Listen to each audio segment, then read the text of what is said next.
dear beloved, Boss Mike, Cervera. Abay, pinapamalita ngayon ng mga DDS, abay si Sara daw imbis daw na dumalo daw dyan, siya wala daw kakakwenta-kwentang hearing dyan sa Senado, mas maigi na lang daw tumulong. Style ng mga trapo. Style ng mga guilty. Tama, mga kababayan, tama. Pero yun yung mga kababayan, sa panahon pa talaga ngayon, ang tagal-tagal mo na, Sara, na inaantay namin na tumulong ka. Pero anong ginawa mo? Biyahe rito, lustay dito, larga doon, hanap ng pogi dito, hanap ng gwapo doon. Ganun ang ginawa mo.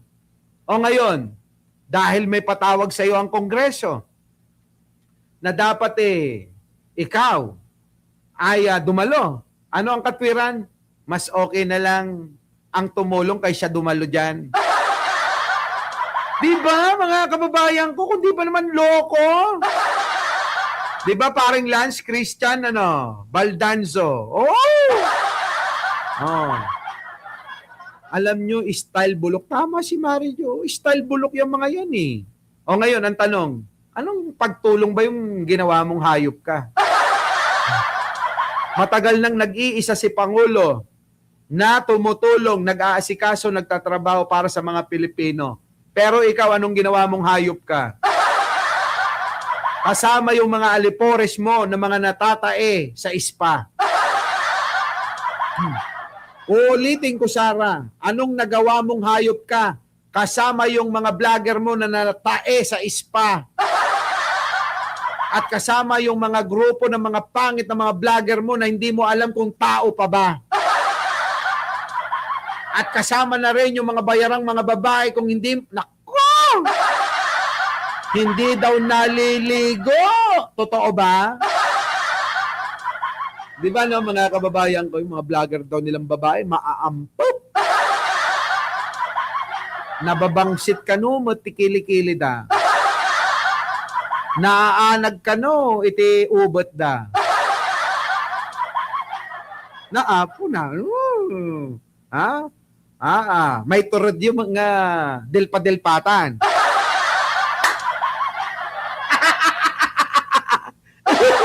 Oy, sa mga lalaki dyan, yung mga vlogger daw nila, kay babaho. Nababangsit da ka no, ganyan lalaki tanga ko nahilig nga dumilpat ko may yano siya nga delpa-delpatan mag. Puto, kininayo, nagtuturod kayo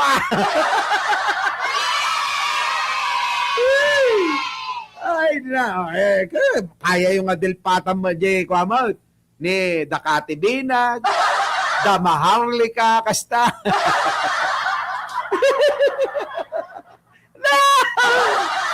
Okay na okay, sulto-sulto pa niya.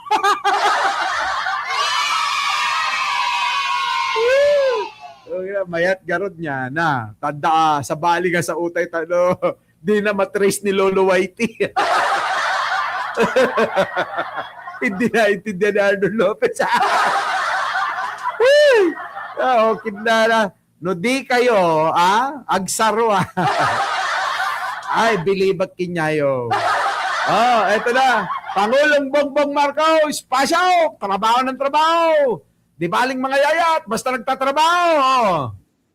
Emergency. It is an emergency of the energy sector, the supply of energy, and the prices of energy. Nababanglo ti Ilocano, takalayo nga agkaw-kaw!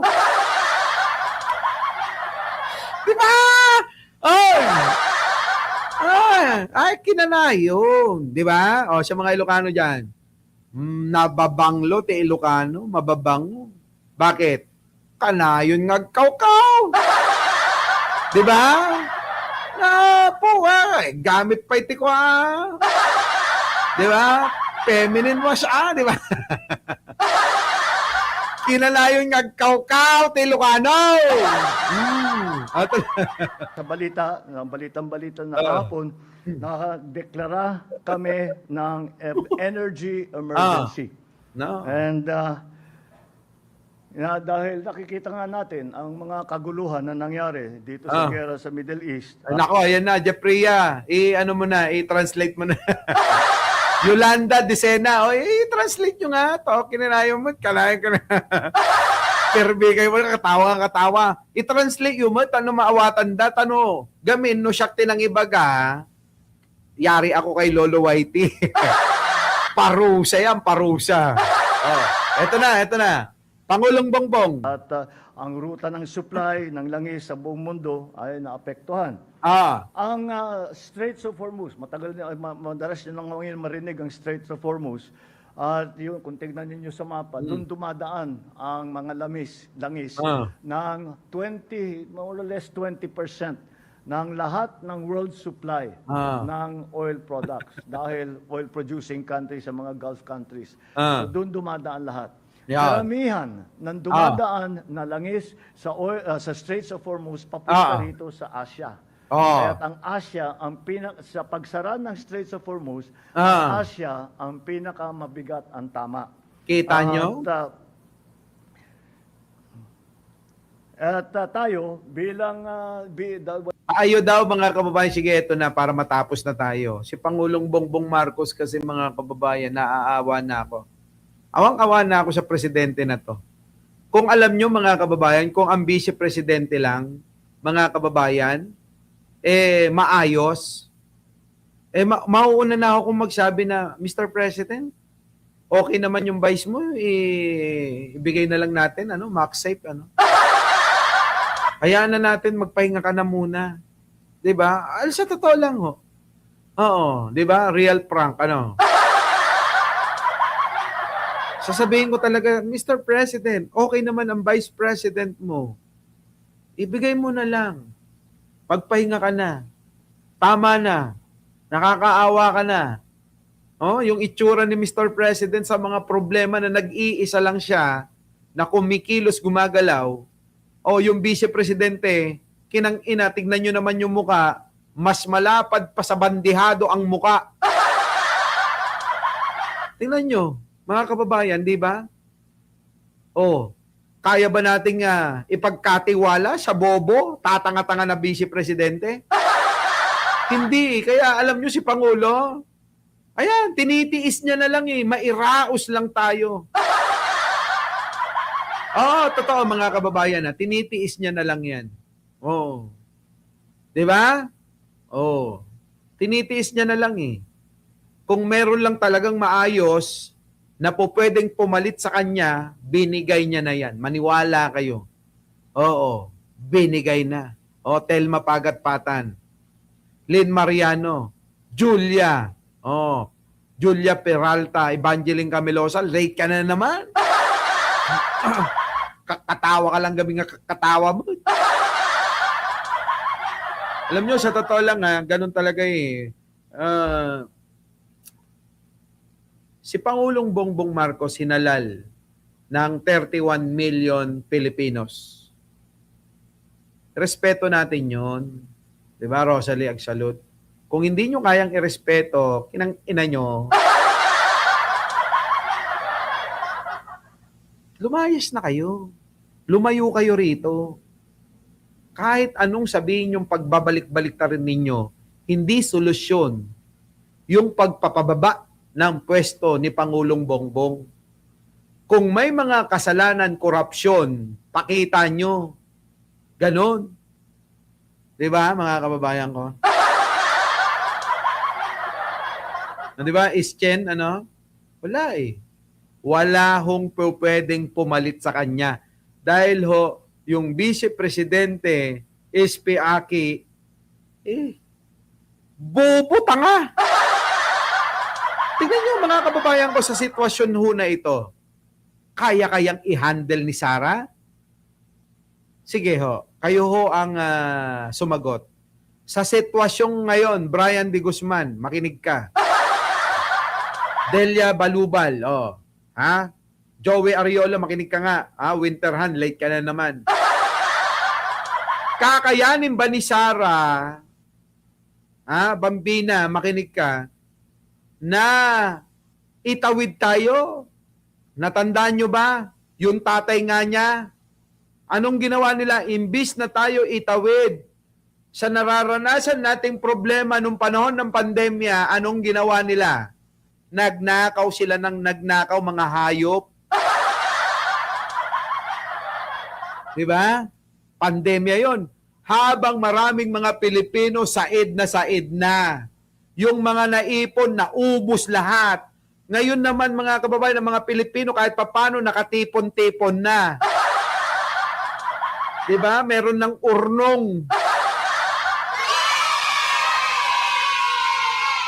Lalo na yung mga Ilocano. Na urnong nga na.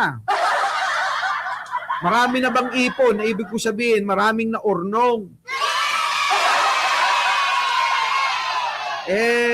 Kita nyo, mukhang magagalaw na naman. So, panibago na namang hirap ito. Hindi ginusto ni Manong Bongbong natin to. Hindi niya ginusto. Oo. Wala. Mas gusto nga nila Sara yan eh. Tuwan-tuwa pa. Diba? Sinisisi pa nila yung Amerika. Mga unggoy talaga itong mga DDS na to eh. Biruin nyo, pati Amerika sinisi pa. Meron silang mga hindi pagkakasunduan na dyan lang masusolusyonan eh. Malay nyo ba? Diba? Naawa na ako kay Manong. Sa totoo lang. Kanina pinapanood ko siya. Naiiyak ako eh. Oo. Yung bang mga kababayan, hindi na natin alam kung kakayanin pa. Pero mas nakakatakot kung papalit, luka-luka. Diba? Huwag na nga natin ituloy. Naiiyak na ako. Pwede bang tapusin na natin to? Makamangita mo na apo. Mapapektuan ako. Pigpigila lang. Makamangitak. Makasangitak, permi, apo. Sige na mga kababayan. Oo Doon, magkukulong muna ako sa kwarto ko. Hindi totoo. Naaawa ko kay Pangulo eh. Ewan ko ba? Kung si Sara lang, baka hampasin ko pa sa mukha. Sige na. Paano? Di mamaya, anong oras na ba, Boss Mike? Anong oras na ba? Mamaya, baka ako, sipagin ako mamaya, mga 12:00. Magdi-dinner lang ako. Pagbalik, hindi na nagmangitak pa yan. Para makalimutan ko lang si Pangulo. Gusto kong makalimutan ito eh. Sige na. Maraming salamat po at magandang gabi po. Our beloved Boss Mike!